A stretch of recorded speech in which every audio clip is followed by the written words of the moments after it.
Hello gamers, welcome back to the Board Game Co channel, and this is a preview of Might and Fury.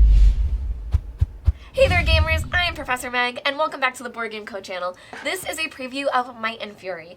Now this game is on Kickstarter. They will have a crowdfunding campaign going on, and as a reminder, this is a sponsored video, so thank you to Might and Fury World War II for sponsoring this video. As another note, this is a prototype copy, so please keep that in mind, but one thing I would love to point out right from the beginning is that these miniatures are 70mm scale miniatures, so they are a bit bigger than a regular miniature, and it completely works for this board and the way this game is because there aren't too many miniatures used, but as you may have noticed, this is World War II themed. So we have our Allied folks and our Axis folks fighting against each other. It's a team of 3 versus 3 for what we currently have. Now you can play this with multiple players if you do. If it's only 2 players, you play with 2 of them, 1 Allied, 1 Axis, and so forth depending on the number of players.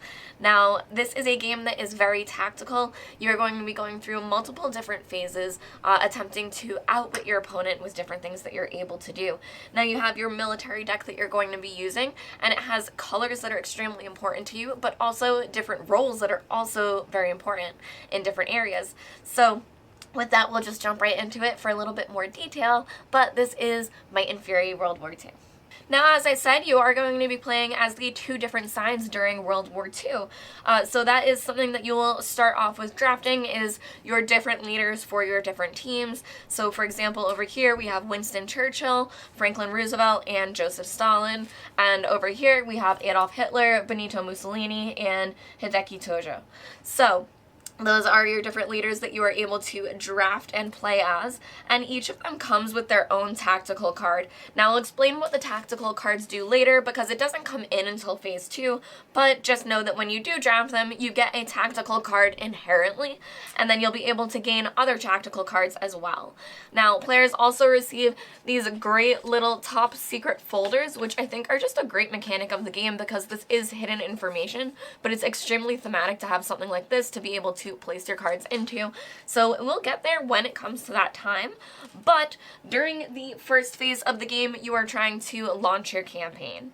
When you're trying to launch your campaign, you're going to start off with 6 of these military cards in your hand, and you are trying to get your hand to match the color of the leader that you are. So this is actually, oh no, I was going to say it was extremely lucky. We have a blue pilot, a blue pilot, a blue pilot, this was shuffled, I swear, a red sailor, a blue infantry, and a blue infantry. So that one red sailor I would need to remove from my hand, but imagine it was a bit different if I had, you know, another red, for example, like this. So players will start off with their hand of 6, and the first thing you are trying to do is just match color with the card of your leader. Now to do this, you can either draw a card blindly from the top of this deck, or you are able to force a trade with another player. So you would be able to force a card over to someone else of a color that you don't need, hoping to get a color that you do need. Now, as soon as you do have 6 of these same colors, so if I was Franklin Roosevelt, I would need 6 blue. And then at that point, when you did have all of the correct color cards, you would reveal your character card, collect your character miniature from the center of the board along with their tactical card. So this would be the point when I would be able to take Franklin Roosevelt's tactical card along with his miniature, and I would enter phase 2 of the game.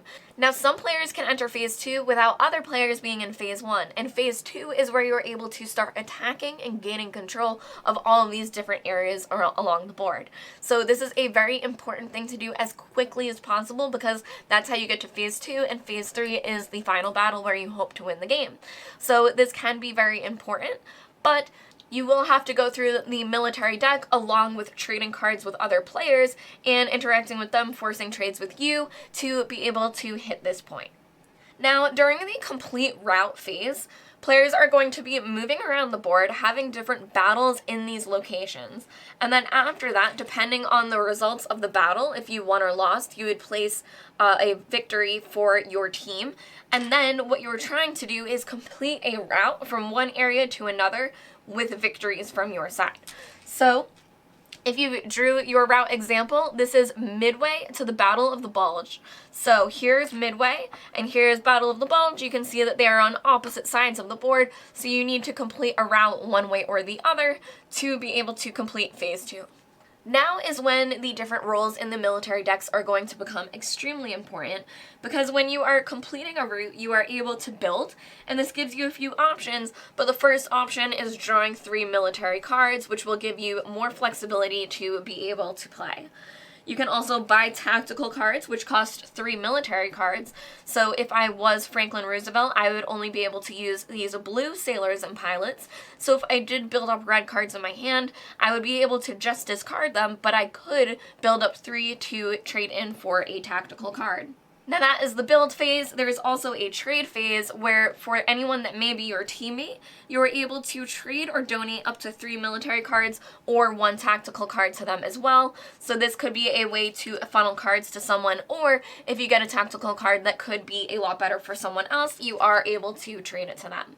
Now let's talk about when battles will occur, because that's the most important part of this phase. Say, for example, I was Franklin Roosevelt, I would declare an enemy and an area for me to battle in. So knowing that I need to go from midway to the Battle of the Bulge, let's say I declared midway to be fought in, then I would declare it over here and say that I want to play against Mussolini. So I would grab his figure over here and place it here, and we would now enter a battle. This is when we would take our top secret envelopes and enter in any military cards that we want to for the battle. Now, you can only play the color of your particular faction, so if I was Franklin, I would only be able to play 3. So you can see here that I have a sailor, a pilot, and a pilot. Now, pilots are worth 2 points. Pilots are worth 1 point, so it would be 2 points total. Sailors are worth 2 points on their own, and you also have infantry, which are also 2 points. So if I had this total hand, it would be 1, 2, 3, 4, 5, 6, and I would take this secretly and enter it into my file folder. Now, anyone who wins the battle does get those cards back, so that's an incentive for you to kind of go big and push your luck, hoping that you'll be getting those military cards back. Now, I would take these and place it for the battle, and then the other player would do the same thing, selecting their military cards and putting it in the battle as well. Now, you are able to put your tactical cards into these top secret folders. In fact, that's the way that you would play those cards, and those can also augment the different battles. Now, you would open up these envelopes, total up your different military prowess up against theirs, and see who would win the battle.